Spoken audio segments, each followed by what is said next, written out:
Hey guys, welcome back to the channel. I hope आप लोग बहुत अच्छे होंगे। 2025 की हमारी पहली वीडियो थी Q&A वीडियो, और उसमें मैंने आपको बताया था कि यार इस साल ना हमने बहुत सारी Q&A वीडियोस बनानी है। पिछले वीडियो में ना जो मुझे इंस्टाग्राम पे क्वेश्चंस आए थे वो मैं टच नहीं कर पाई थी बिकॉज यूट्यूब से इतने सारे क्वेश्चंस हो गए थे। तो आज एक काम करते हैं, पहले इंस्टाग्राम के क्वेश्चंस लेते हैं बिकॉज आज सुबह फिर मैंने एक पोस्ट डाली थी आस्क द क्वेश्चंस। मैं आज रात को शूट करने वाली हूँ और सारे क्वेश्चंस के आंसर दूंगी। तो चलिए अब बहुत ज़्यादा बातें नहीं करते बिकॉज Q&A है, बातें ही होती रहेंगी पूरी वीडियो में। शुरू करते हैं। तो पहला क्वेश्चन आया था साक्षी मक्कड़ जी का कि are you doing any Holi party this year. यार इतनी जल्दी होली का टाइम आ गया, मतलब लगा भी नहीं मुझे कि होली का सीजन आ गया। क्यों नहीं लगा? बिकॉज यार हमारे वेदर ने सांस ही नहीं लेने दी। इस बार इतनी ठंड है, इतनी ठंड है, पूरा एक महीना माइनस में टेम्परेचर गया कि हिम्मत आई नहीं ये सोचने की कि हम आउटडोर होली कर सकते हैं। तो मेरा प्लान है अगले 8-10 दिन यार वेदर को मॉनिटर करते हैं, एक बार मार्च में एंटर कर जाए। 14 मार्च की होली है, तो 14 मार्च के आसपास या फिर एक आधा हफ्ता अगर लेट भी करें, अगर वेदर इंप्रूव हुआ तो होली करेंगे। And Sakshi, I will keep you posted. अगला क्वेश्चन है सफूरा फैजल का, do you read ingredients behind everything, be it food or skin care or hair care products? What are the ingredients you absolutely at all avoid? Okay, तो skin care के लिए और hair care के लिए मैं alcohol वाले products जो होते हैं वो अवॉइड करती हूँ। बहुत सारे प्रोडक्ट्स में अल्कोहल होता है, बट इट डिपेंड्स कि कुछ तो ऐसे प्रोडक्ट्स हैं जो बहुत बढ़िया हैं, सूट भी करते हैं, उनमें कुछ अल्कोहल आप अवॉइड नहीं कर सकते। लेकिन मेरी स्किन और मेरे हेयर दोनों ही बहुत ड्राई हैं, तो ज़्यादा अल्कोहल बेस्ड जो प्रोडक्ट्स होते हैं वो स्किन और हेयर फिर उसको ड्राई करते हैं। इसके अलावा मेरे हेयर कर्ली है, तो कर्ली बालों के लिए ना एक डिफरेंट काइंड ऑफ प्रोडक्ट्स होते हैं जिनमें सिलिकॉन्स नहीं होते, तो मैं सिलिकॉन्स भी अवॉइड करती हूँ। फूड में हम लोग बहुत ज़्यादा प्रोसेस्ड और फ्रोजन यार वैसे भी यूज़ नहीं करते। मैक्सिमम अगर फ्रोजन में चले गए तो जो ये स्नैक्स वगैरह होते हैं, चिकन नगेट्स हो गए या समोसा हो गया फ्रोजन, वो यूज़ करते हैं। और ऑयल भी हम लोग होल ऑयल यूज़ करते हैं। मैं कोई भी seed oil, canola oil, vegetable oil ये सब यूज़ नहीं करती। तो मैं ऑयल के लिए बहुत पर्टिकुलर हूँ। सरसों का तेल, ऑलिव ऑयल और देसी घी, बस इसी में ही खाना बनता है। और फूड में जितना हो सके हम लोग प्रोसेस्ड फूड को अवॉइड करते हैं, मैदा बहुत ज़्यादा नहीं खाते। तो जब आप इतना ज़्यादा प्रोसेस्ड फूड ही नहीं खा रहे हो तो इंग्रेडिएंट बढ़ने की इतनी ज़रूरत नहीं रहती है। जो बहुत बेयर मिनिमम स्नैक्स के लिए कुछ लेकर आते हैं तो वही लेकर आते हैं। तो yes, I read the ingredients. अब अगला क्वेश्चन है, what is your next DIY project? Next DIY project of course बहुत सारे लोगों ने ये बोला कि कॉफ़ी नुक बहुत अच्छा लग रहा है। Thank you so much. Coffee नुक के बिल्कुल थोड़ा साथ में वो जो i4 है ना हमारी पैंट्री, जो कि बड़े ही डिफरेंट ब्लू कलर में पेंटेड है, बस वो हमारा नेक्स्ट प्रोजेक्ट होने वाला है। होपफुली इस वीकेंड पे, नहीं तो मैक्सिमम अगले वीकेंड तक वो प्रोजेक्ट भी कंप्लीट करके आपको हम लोग दिखा देंगे। अगला क्वेश्चन है, दुबई में हमारी नेबर थी रीना एंड मोविन। तो जब हम लोग कनाडा मूव हुए उससे थोड़ा टाइम पहले वो गोवा मूव हो गए थे इंडिया में।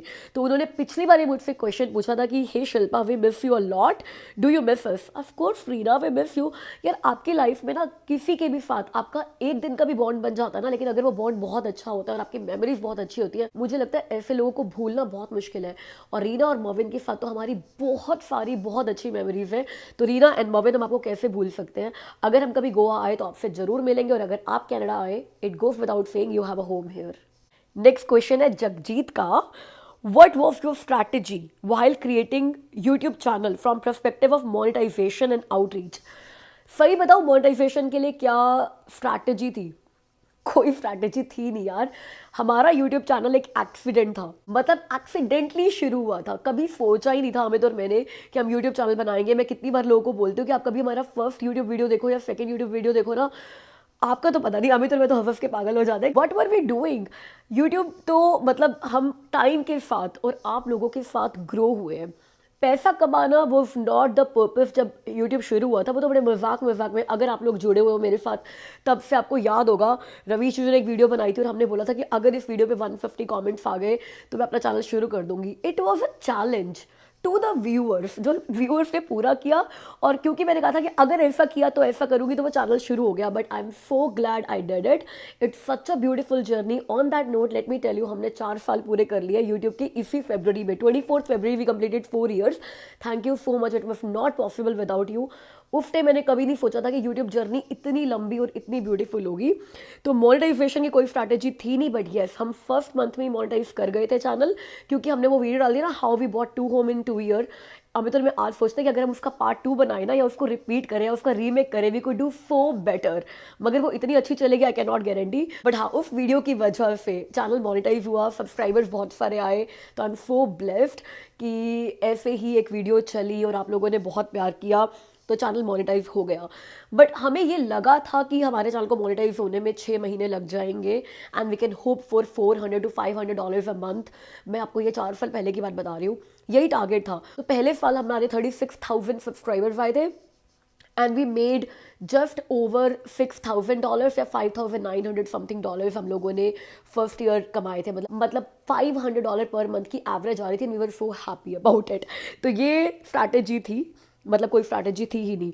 And another question he is asking is which tools are helpful for a well edited video. मेरा तो आई मूवी फेवरेट है, कैपकट फेवरेट है। जब मुझे कुछ अच्छे अच्छे म्यूजिक डालना होता है और कुछ इफेक्ट्स डालने होते हैं और कुछ फिल्टर्स डालने होते हैं तो आई यूज़ कैपकट। अदरवाइज जब एक सिंपल सी वीडियो बनानी होती है डेली व्लॉगिंग वाली, तो उसके लिए मुझे आई मूवी पसंद है। लेकिन अमित को अच्छा लगता है फाइनल कट प्रो, तो अमित जब एडिटिंग करते हैं तो फाइनल कट प्रो पे करते हैं। अब अशल डिकोस्टा का क्वेश्चन है, do schools provide lunch for kids? If not, what do you prepare for lunch and snacks? भाई यहाँ पे स्कूल्स जो हैं वो लंच प्रोवाइड नहीं करते। यूएस में आई गेस करते हैं, बट कनाडा में लंच प्रोवाइड नहीं करते। डे केयर में भी स्नैक्स प्रोवाइड करते हैं, या फिर अगर आपका बच्चा फुल टाइम डे केयर जाता है तो वो लोग स्नैक्स और लंच सब कुछ प्रोवाइड करते हैं, but not the schools. So what do we provide to Amy? हम लोग अब एमी को ना काफ़ी ज़्यादा इंडियन फूड इंट्रोड्यूस करा रहे हैं और वो वर्कआउट भी कर रहा है। तो जैसे 5 दिन होते हैं स्कूल के, मंडे टू फ्राइडे में, तो एक दिन तो बच्चों का पिज़्ज़ा डे होता है जिसमें आपको पे करना होता है ना, इट्स ऑप्शनल। तो हम एमी के लिए वेंसडे का पिज़्ज़ा पे करते हैं और मंडे को उसके लिए हम लोग सैंडविच देते हैं और वो खिचड़ी भी लेकर जाती है और दाल चावल भी लेकर जाती है। पराठे लेकर जाना उसने भी शुरू नहीं किया और मुझे नहीं लगता कि वो कभी हाँ करेगी इस बात के लिए। पैनकेक्स जरूर देती हूँ मैं उसको, और पैनकेक्स भी उसको हेल्दी वाले देती हूँ, मैदे वाले नहीं। ओट्स, बनाना, एग्स डालकर उसको पैनकेक्स देती हूँ और सूजी का चिलड़ा लेकर जाती है वो। तो ये सारी चीज़ें जो वो लंच पे लेकर जाती है, बस यही रिपीट होता रहता है। सैंडविच आप कई बार डिफरेंट डिफरेंट बनाए, तो कभी सलामी के साथ बना दिया, कभी सिर्फ वेजिटेबल्स के साथ बना दिया, कभी चीज़ के साथ बना दिया। स्नैक्स में बहुत सारे ऑप्शंस हैं, थैंकफुली अब वो थोड़ा ओपन हो गई है स्नैक्स को लेकर। तो चीज़ स्टिक जाती है। फ्रूट्स और वेजिटेबल्स जो सैलेड होता है वो मैं ज़रूर देती हूँ, जैसे कि क्यूकम्बर, ब्रोकली, टमेटो, कैरेट्स, वो ये खाकर आती है। एक होता है हेल्दी स्नैक और एक होता है उसके मनपसंद का स्नैक। वो हेल्दी अनहेल्दी दोनों हो सकता है, बट वी स्टिल ट्राई कि हेल्दी दे। जैसे हम लोग रेजन्स देने लग गए हैं अब उसको, वो छोटे छोटे रेजन्स के पैक आते हैं। चीज़ स्टिक, बनाना केक, ये सब कुछ वो स्नैक्स में लेकर जाती है along with a fruit and a vegetable.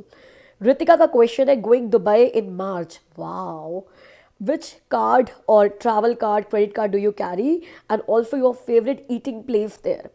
भाई हम लोग जब दुबई गए थे तो हमने अपने रेगुलर क्रेडिट कार्ड से यूज़ किए थे, बिकॉज हम लोगों ने चेक कर लिया था जब हम वहाँ पर गए थे। मैंने वीडियो में भी शूट करके दिखाया था कि जो हमारे क्रेडिट कार्ड का बिल आ रहा था कन्वर्जन के बाद, और जो पैसा हमें कन्वर्जन के बाद, मतलब जो डॉलर्स हम लोग दिरहम्स में कन्वर्ट करा रहे थे, वो बिल्कुल सेम रेट आ रहा था।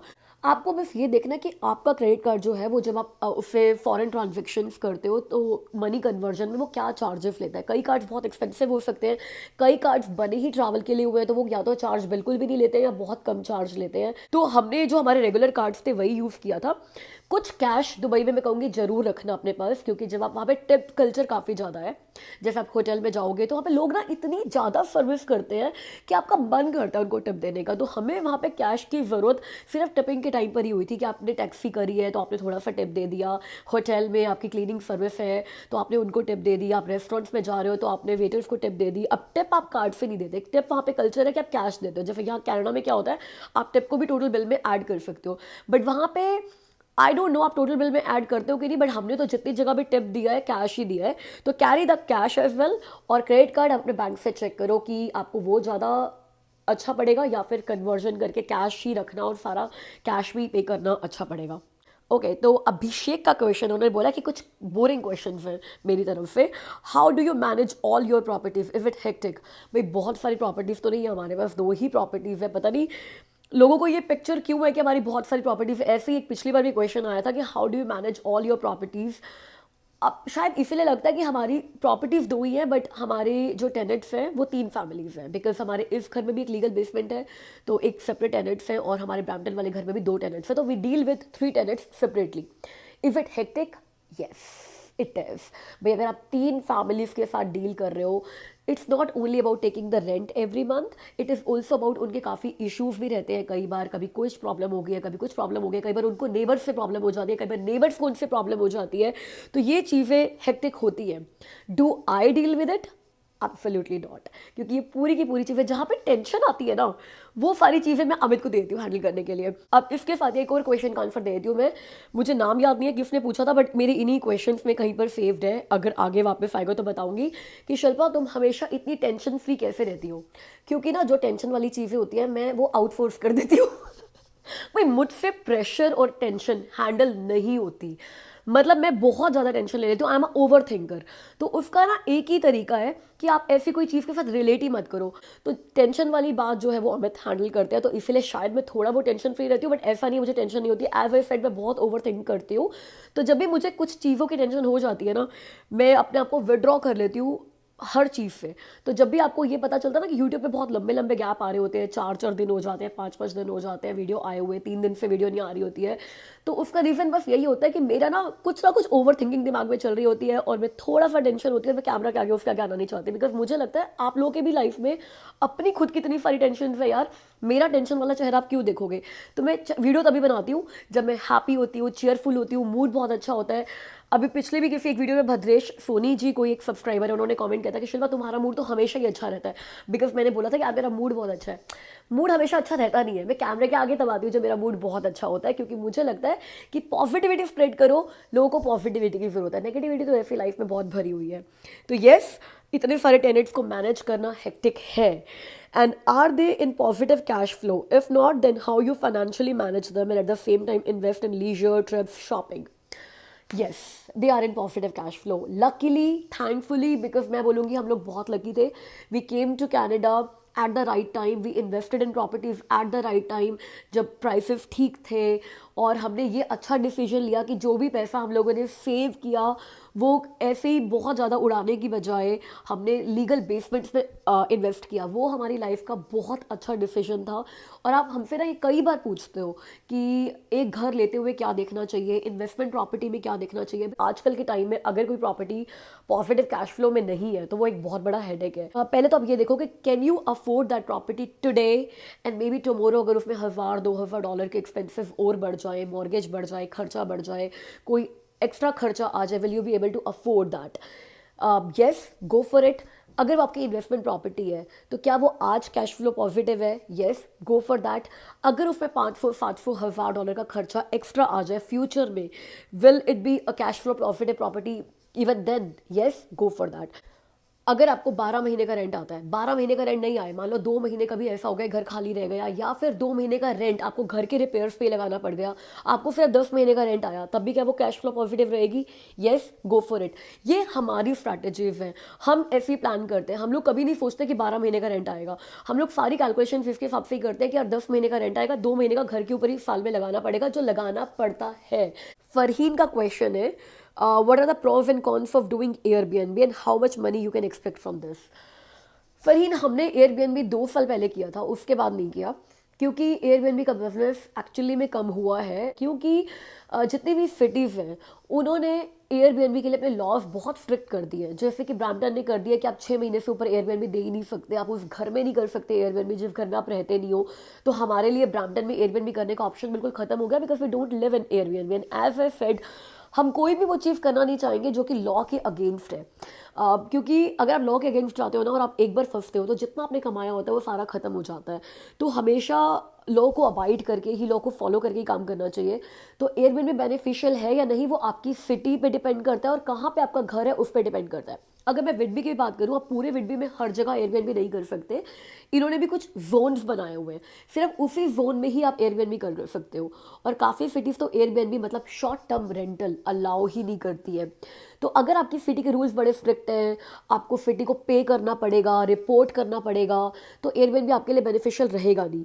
अब कितना अर्न कर सकते हो वो ये डिपेंड करता है कि आप एयरबीएनबी पे क्या रेंट कर रहे हो, पूरा का पूरा घर रेंट कर रहे हो या फिर अपने पूरे घर में एक बेडरूम रेंट कर रहे हो या फिर आप अलग से बेसमेंट रेंट कर रहे हो, इस पे डिपेंड करता है। और आपकी सिटी में एयरबीएनबी की कितनी डिमांड है और बाकी घर जो आसपास में है वो कितने में चढ़े हुए हैं। मान लो आपकी सिटी में डिमांड ही नहीं है इतनी एयरबीएनबी की, मुझे नहीं पता आप कहाँ रहती है, जहाँ पे न्यू इमिग्रेंट्स लैंड करते हैं जैसे टोरंटो, वहाँ पे एयरबीएनबी चलेगा because new immigrants mostly Toronto में ही आते हैं। बट यहाँ पे ऐसी सिटीज़ है कि नए इमिग्रेंट्स के लिए इतनी पॉपुलर नहीं है, नए इमिग्रेंट्स को इतना पता नहीं है, वहाँ पे शायद ऑक्यूपेंसी रेट पूरा नहीं रहेगा। तो बहुत सारे प्रोज एंड कॉन्स हैं एयरबीएनबी के। टेंशन बहुत है यार एयरबीएनबी की। दो मनी आपको फुल टाइम रेंट से ज़्यादा मिलती है, काफ़ी अच्छी मिलती है, बिकॉज आप पर नाइट कमा रहे होते हो और आपने बहुत सारी चीज़ें प्रोवाइड कर रखी होती है, तो आपको रेंट्स अच्छे मिलते हैं। लेकिन टेंशन बहुत है, आपका पूरा कैलेंडर आपके चेक इन चेकआउट पे चलता है। आपने ट्रैवल करना है, लेकिन अगर बीच में चेक इन आ गया तो आप ट्रैवल कैंसिल कर दोगे। आपका ऑफिस का डे है, लेकिन किसी ने बोला कि हम तो 2 बजे ही चेक इन करेंगे और कुछ ना कुछ ऐसा रह गया या उनको आपकी प्रेजेंस चाहिए, तो आपको प्रॉब्लम हो जाएगी।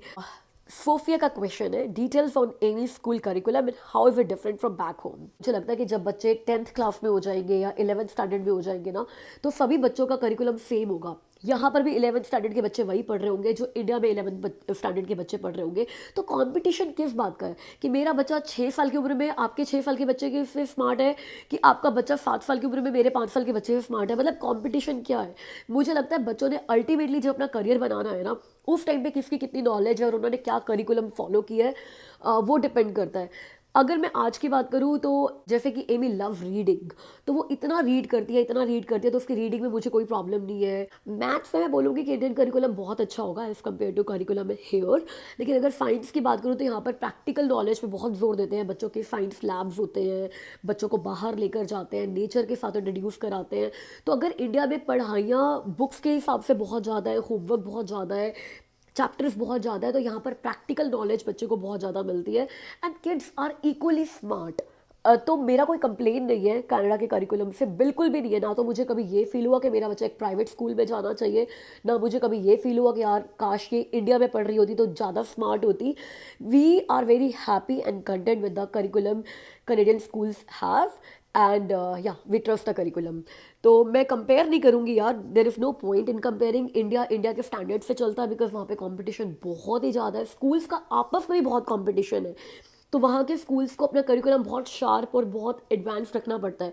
यहाँ पे स्कूल्स का कोई कंपटीशन नहीं है, सभी लोग एक तरीका का करिकुलम करते हैं, गवर्नमेंट स्कूल्स हैं। तो ये भी रीज़न हो सकता है कि यहाँ पर बहुत टेंशन और बहुत प्रेशर नहीं है स्टडीज़ में। We are fine with it. Pure pink smiles, okay, ये उनका इंस्टाग्राम नेम है।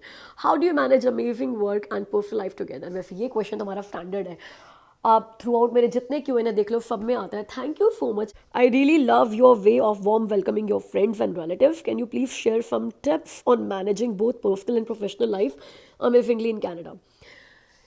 इसका स्टैंडर्ड आंसर रहेगा मेरा जो हर बार होता है, पर्सनल और प्रोफेशनल लाइफ मैनेज तभी होती है यार जब दोनों पार्टनर्स घर के हैं ना, वो एक ही पेज पर हैं, they are on the same page, they are together, they are managing the home together. तो आपने हमारी लाइफ बड़ी अनफिल्टर्ड सी है, आप सबके आगे है, कोई फिल्टर नहीं है उसमें, कुछ ऐसा नहीं है जो हम सिर्फ कैमरा के लिए करते हैं। आपने देखा ही है कि we manage our home together, हमारी ड्यूटीज़ बटी हुई है, हमारी रिस्पॉन्सिबिलिटीज़ बटी हुई है। तो मुझे उन कामों की टेंशन नहीं है जो अमित ने संभाले हुए हैं, अमित को उन कामों की टेंशन नहीं है जो मैंने संभाले हुए हैं।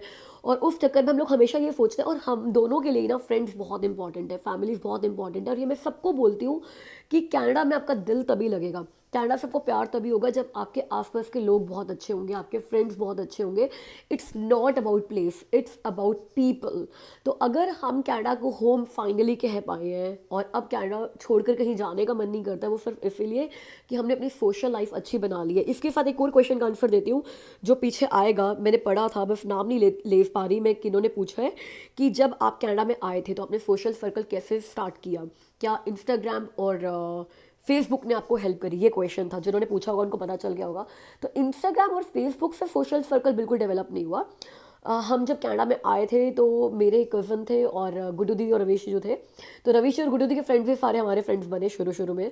और उसके बाद हमारे जैसे गुरुजी की संगत है, हम सत्संग करते हैं, वहाँ से हमारे बहुत सारे फ्रेंड्स बने, अरीशा, विकास जी, संगीता जी, रीमा जी, आपने सबको मिले हुए हो आप लोग, वो सारे गुरुजी संगत से मिले। तो कहने का मतलब ये है कि आपको ना किसी जगह का पार्ट बनना पड़ेगा। You have to step out of your comfort zone and your home. मैंने ऐसे ऐसे लोग देखे इंस्टाग्राम पे जो ऐसे रील्स डालते रहते हैं कि कनाडा बड़ा लोनली है, हम फेस्टिवल्स पे मिस करते हैं घर को, ये वो, मेरे फ्रेंड सर्कल में। और जब मैं उनको इनवाइट करती हूँ ना कि सत्संग पे आ जाओ, इस इवेंट पे आ जाओ, दिवाली पर आ जाओ, नवरात्रि पर आ जाओ, they don't want to step out of their homes. भाई अगर तुम घर से बाहर निकलोगे ही नहीं, लोगों से मिलोगे ही नहीं, तो फ्रेंड सर्कल कैसे बनाओगे?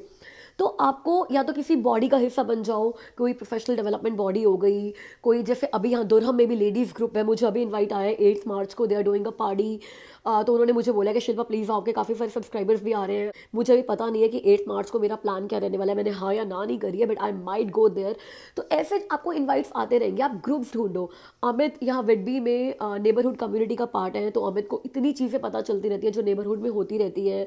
यहाँ पे मिलकर लोग काफ़ी सारी चीज़ें करते रहते हैं। तो आपको अपने जोन से बाहर आना पड़ेगा, कंफर्ट जोन से आपको अपने घर से बाहर जाना पड़ेगा, तब आप फ्रेंड्स बना पाओगे। और ये बहुत ज़रूरी है, मैं सारे नए इमिग्रेंट्स को यही बोलूँगी, वीकेंड स्पेंड करो सोशलाइजिंग में। तो यस, उसके लिए ये भी ज़रूरी है कि हस्बैंड और वाइफ दोनों को अपने फ्रेंड्स से मिलना पसंद हो, घर के बाहर जाना पसंद हो। अगर एक को पसंद है, एक को नहीं पसंद, तो नहीं चलेगा। Keep smiling always. ये है स्वाति पुरी, जो मुझसे दुबई में मीटअप में भी मिलने आई थी। उनका क्वेश्चन है, how you manage house hold work with your job and also your weight loss journey. आप अपना तो होता ही नहीं है weight loss journey, I think I am always on weight loss journey. मैं ऐसा कभी भी नहीं कहती कि अब मेरा वेट लॉस हो चुका है, मुझे मेंटेन करना है। मैं साल के 12 महीने ना वेट लूज ही कर रही होती हूँ। बट हाँ, आई वॉज एमी के होने से पहले आई वॉज कॉन्स्टेंटली एट 58, और अब मैं 53 54 के बीच में रहती हूँ। तो मैं कहूँगी कि मैंने फिर भी 4-5 किलो लूज करके उसको मेंटेन किया हुआ है। वो कैसे किया हुआ है, कई लोग अग्री नहीं करेंगे, बट मैं स्ट्रांगली मानती हूँ कि मैं एवरी सिंगल डे अपने आप को वे करती हूँ। मैं चेक करती हूँ कि मेरा वेट कितना है, और मुझे पता चल जाता है कि पिछले दिन से आज बहुत ज़्यादा इंक्रीज़ हो गया है या डिक्रीज़ हो गया है, या मैंने क्या किया था, रात को लेट खाना खाया है तो बढ़ जाएगा, बहुत सारे कार्ब्स खाए हैं तो बढ़ जाएगा। तो मुझे पता चल जाता है कि आधा किलो बढ़ गया है। तो फिर मैं उस दिन ट्राई करती हूँ उसको बैलेंस आउट करने की, ताकि अगले दिन फिर वो आधा किलो कम हो जाए। तो कॉन्स्टेंटली अपने वेट को चेक करते रहना, और अगर कभी कोई कुछ फ्लक्चुएशन हो जाती है तो उसको वापस लाने के लिए हार्डवर्क करना, ये आई थिंक आपका, जब आप वेट लूज कर लेते हो तो मेंटेन करने में आपको हेल्प करता है। बट आप अगर एक चीज़ जो लोग गलती करते हैं ना वेट लॉस में, वो मैं आपको बताऊंगी कि लोग एक बार वेट लॉस करने के लिए ना एक स्ट्रिक्ट डाइट पर आ जाते हैं, या एक मतलब रिस्ट्रिक्टिव डाइट पर आ जाते हैं। जब वेट लॉस हो जाता है तो वापस अपनी पुरानी डाइट पर चले आते हैं, तो वापस गेन हो जाता है। भाई आपकी कैलोरी नीड्स ना बॉडी की आपके वेट के हिसाब से होती है। अब अगर आप 50 किलो के हो तो आपकी कैलोरी नीड्स हो सकता है 1200 कैलोरीज हो, बट अगर आप 45 केजीज के हो गए तो 45 केजीज के बंदे को उस हाइट में 1200 कैलोरीज नहीं चाहिए होंगी। फिर 45 केजीज के होकर अगर आप 1200 कैलोरीज खाओगे तो फिर आप दोबारा से 50 के हो जाओगे, अगर आप जिम जाकर या वर्कआउट करके या वॉक करके वो एक्स्ट्रा कैलोरीज बर्न नहीं कर रहे। तो आपकी हाइट के हिसाब से, आपके वेट के हिसाब से आपको कितनी कैलोरीज खानी चाहिए वो ध्यान रखकर उसके आसपास अपना अगर आप फूड मैनेज करोगे तो वेट मैनेजमेंट हो सकता है। Okay, another question from Swati Buddhi Raja. I know you love Whitby. Yes, I do. We live in Brampton. So can you tell us about Brampton versus Whitby, because you have lived in both places? Okay, बाकी उनका कुछ question है वो मैं पढ़ूंगी नहीं यहाँ पे, but idea यही है उनका। Yes, we have lived in Whitby, we have lived in Brampton. तो मैं पूरे ब्रैम्पटन के बारे में नहीं बोल सकती, जहाँ हम रहे थे हम उसी के बारे में बोल सकते हैं। उस एरिया में स्कूल्स की रेटिंग बहुत अच्छी नहीं थी, और स्कूल्स में बहुत ज़्यादा डाइवर्सिटी भी नहीं थी एथनिसिटी में। तो हम चाहते थे कि यार अगर हम एक फॉरेन कंट्री में आए हैं, हम लोग नॉर्थ अमेरिका में रह रहे हैं, तो हमारे बच्चे को डिफरेंट एथनिसिटीज़ के साथ एक्सपोजर मिले, टीचर्स डिफरेंट तरीके के हों, सिर्फ एक ही एथनिसिटी या एक ही बैकग्राउंड से ना हो, और स्कूल में बच्चे भी ऐसे हों कि सिर्फ एक ही कल्चर के, एक ही एथनिसिटी के बच्चे ना दिखें, डाइवर्सिटी हो, हर तरह के बच्चे हों, हर रिलीजन के बच्चे हों, हर कंट्री के बच्चे हों। वो ब्रैम्पटन में हमें नहीं दिखा। मेनली ब्रैम्पटन छोड़ने का रीज़न हमारा स्कूल ही था। और जो आपने ये पॉइंट आउट किया है ना, विडबी वर्सेस ब्रैम्पटन, और जो आपने आगे क्वेश्चन में लिखा है about ethnicity and all, I also feel the same. But विडबी में है वो डाइवर्सिटी हमें ज़्यादा दिखी, बोल्टन में भी हमें वो डाइवर्सिटी ज़्यादा दिखी, और इसीलिए मुझे विडबी बहुत ज़्यादा पसंद भी है। विडबी का जो डाइवर्सिटी में मिक्स है वो बेटर है as compare to Brampton. Ritika Arora का क्वेश्चन था, my hair is as short as you had before. Can you please guide me how you are able to make them so long? Ritika, sorry to disappoint you, but मैंने बालों की length के लिए ना कुछ भी नहीं किया, ये विद टाइम हुए हैं। और मैं बहुत ज़्यादा हेयर कट नहीं कराती, मैं बहुत लेंथ छोटी नहीं कराती, जबकि मुझे अमित बहुत कहते हैं कि जब तुम्हारे छोटे बाल थे तो तुम काफ़ी यंग दिखती थी। मुझे यूट्यूब पे कितने लोगों ने बोला कि शिल्पा छोटे बाल कराओ, तुम ज़्यादा यंग दिखोगी। आई अग्री, छोटे बालों में बंदा ज़्यादा यंग दिखता है, बट मुझे भी यार मेरी लेंथ के साथ प्यार है। दो मेरे कर्ली बाल है, तो जितने लंबे होते हैं ना उतने कर्ल्स लूज होते जाते हैं। अगर मेरे छोटे हो जाएंगे बाल तो कर्ल्स बहुत अच्छे दिखेंगे, but I just love my hair. But I can give you some tips. बालों को ऑयलिंग जितनी ज़्यादा करोगे ना, मुझे लगता है ऑयलिंग से बाल बहुत अच्छे ग्रो करते हैं। और साथ में एक चीज़ जो मेरे बालों को सॉफ्ट बनाने में बहुत हेल्प करती है वो ये है कि मैं कोई भी मास्क लगाती हूँ ना, उसके बाद एक टाल को गीला करके अच्छे से माइक्रोवेव में रख देती हूँ 1 मिनट के लिए, वो अच्छा हॉट हो जाता है। उसको मैं बालों में रैप कर लेती हूँ ऑयल लगाने के बाद या फिर मास्क लगाने के बाद। तो इससे ना आपके जो पोर्स हैं स्कैल्प के वो ओपन होते हैं और मेरे को लगता है ग्रोथ काफ़ी अच्छी होती है बालों से। तो यू कैन ट्राई दिस। तो विद दैट आज की वीडियो यहीं पर एंड करते हैं गाइज। मैं दोबारा से जल्दी Q&A वीडियो बनाने वाली हूँ उन क्वेश्चंस के लिए जो मैं इस वीडियो में आंसर नहीं कर पाई, और उन क्वेश्चंस के लिए जो आप नीचे कमेंट्स पे करोगे। तो प्लीज़ अगर आपके कुछ क्वेश्चंस है जो आप चाहते हो मैं अगले Q&A वीडियो में लूँ, तो आप कमेंट्स में वो क्वेश्चंस लिखो। मुझसे मिलना अगली वीडियो में, तब तक के लिए मैं ख्याल रखना।